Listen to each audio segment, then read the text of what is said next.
land. But let's deal with just one lie that we heard tonight, and that's about the War of Independence and expulsion and massacres. In 1947, when the League of Nations decided to impose partition, the Palestinian, or I should say at the time, the Arab occupants of the land started a civil war against the Jews, which was attempted to be put down by the British.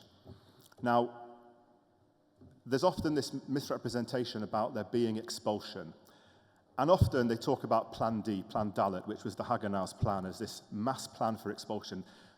Let me just say very clearly, the Israeli government at the time, the Israeli leadership at the time, had absolutely no plan for expulsion, and I'll prove it.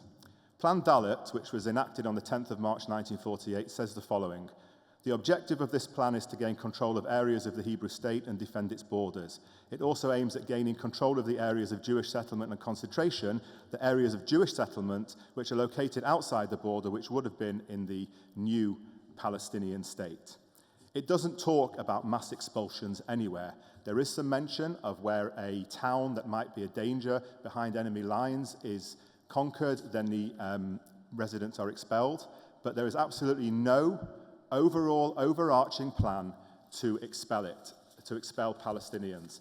And I'll tell you I'll just go into that in a bit more detail. The Commander-in-Chief, Israel Galili of the Haganah, said that on the Arab policy of the Zionist movement is an acknowledgement of the full rights, needs, and freedoms of the Arabs in the Hebrew state without any discrimination and desire for coexistence on the basis of mutual freedom and dignity. In other words, we respect the rights of the Arabs who are going to live in our state, and we don't mistreat them.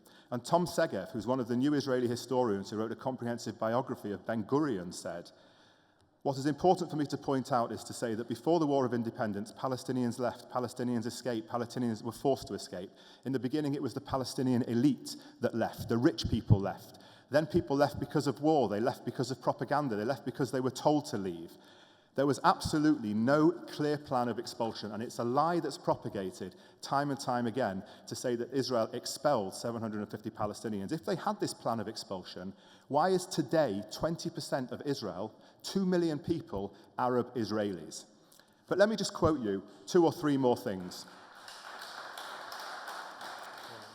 Emil Guri, the secretary of the Palestinian Arab Higher Committee, said on September the 6th, 1948, the fact that there are refugees is the direct consequence of the act of the Arab states in opposing partition in the Jewish state. The Arab states agreed upon this policy unanimously, and they must share in the solution of the problem.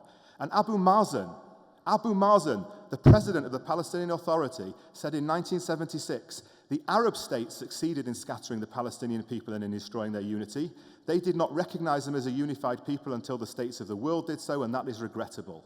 And lastly, Edward Atiyah, the secretary of the Arab League, said in 1955, the wholesale exodus of Palestinians was due partly to the belief of the Arabs, encouraged by the boasting of an unrealistic press and the irresponsible utterances of some of the Arab leaders that it could only be a matter of some weeks before the Jews were defeated by the armies of the Arab states and the Palestinian Arabs enabled to re-enter and retake possession of their country. There was no expulsion. It's a lie to delegitimize Israel, and you've just heard the proof.